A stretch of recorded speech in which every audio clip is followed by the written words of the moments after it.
سعودی عرب کا ایک دور افتادہ گاؤں لینا عہد قبل از تاریخ کے کئی عجائبات پر مشتمل ہے۔ یہاں حضرت سلیمان علیہ السلام کے لشکر کے لیے جنات کے کھودے ہوئے 300 کنویں بھی ہیں۔ ان میں سے بیشتر اگرچہ ناکارہ ہو چکے ہیں، مگر 20 کنوؤں سے اب بھی لوگ میٹھا پانی حاصل کرتے ہیں۔ جنات نے یہ کنویں زمین کے بجائے سخت ترین چٹانوں کو توڑ کر بنائے تھے، جس پر اب بھی ماہرین حیران ہیں۔ ان عجائبات کو دیکھنے کے لیے دور دور سے سیاح اس علاقے کا رخ کرتے ہیں۔ العربیہ کی رپورٹ کے مطابق سعودی عرب کا یہ تاریخی گاؤں لینا مملکت کے شمالی شہر رفح سے 100 کلومیٹر کے فاصلے پر واقع ہے۔ یہ قدیم علاقہ اسٹریٹجک اہمیت کے ساتھ متعدد آثار قدیمہ کی وجہ سے ملک بھر میں شہرت رکھتا ہے۔ یہاں ایک قدیم قلعہ بھی ہے۔ پرانے زمانے میں بیت المقدس اور یمن کے مابین پیدل سفر کا مشہور راستہ اسی گاؤں سے گزرتا تھا۔ عدن سے عراق جانے والا ملکہ زبیدہ کی بنائی ہوئی مشہور سڑک درب زبیدہ بھی یہیں سے ہو کر جاتی تھی۔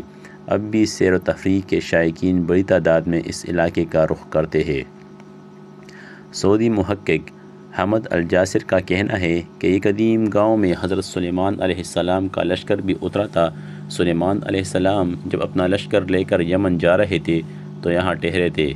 اس بے آب و گیا علاقے میں لشکر کو پانی کی ضرورت آئی تو حضرت سلیمان علیہ السلام نے جنات کو حکم دیا کہ وہ ہنگامی طور پر کنویں کھودے، تو جنات نے چٹانوں پر مشتمل اس سخت ترین زمین میں 300 کنویں کھود دیے تھے۔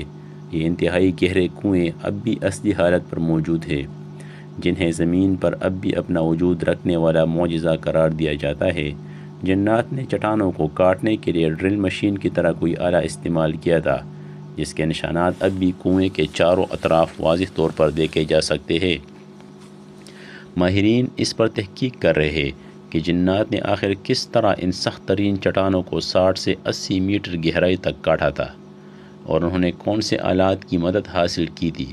اگرچہ ان 300 میں سے اس وقت صرف 20 کنویں ہی کارآمد رہ گئے ہیں، تاہم سارے کنوؤں کے نشانات اب بھی یہاں موجود ہیں۔ ان کنوؤں کو دیکھنے والا ہر شخص حیرت زدہ ہو کر رہ جاتا ہے۔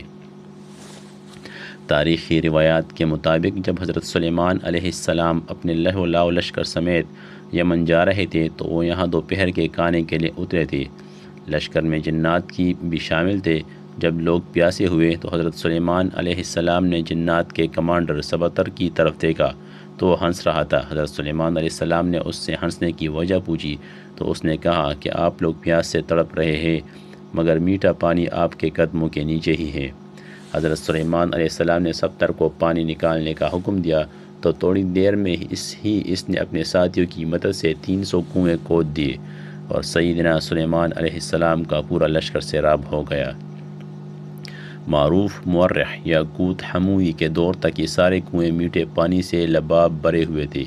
یاقوت حموی نے اپنے مشہور کتاب معجم البلدان میں لکھا ہے کہ لینا عراق کے شہر واسط سے مکہ مکرمہ جاتے ہوئے 7ویں منزل پر آتا ہے۔ یہ علاقہ اپنے میٹھے پانی کے کنوؤں کی وجہ سے شہرت رکھتا ہے۔ ان کنوؤں کی وجہ سے یہ علاقے بعد میں ایک تجارتی مرکز بن گیا تھا، جہاں عراق اور عرب کے تاجر منڈیاں لگاتے۔ نجد سمیت سعودی عرب کے شمالی علاقوں کے لوگ یہاں آ کر خریداری کرتے۔ تاجر اپنے سامان تجارت کو یہاں اگلے سیزن تک محفوظ رکھنے کے لیے پہاڑوں پر بنے بڑے بڑے گوداموں میں رکھتے، جنہیں سیابید کہا جاتا ہے۔ یہ گودام اب بھی وہاں موجود ہے۔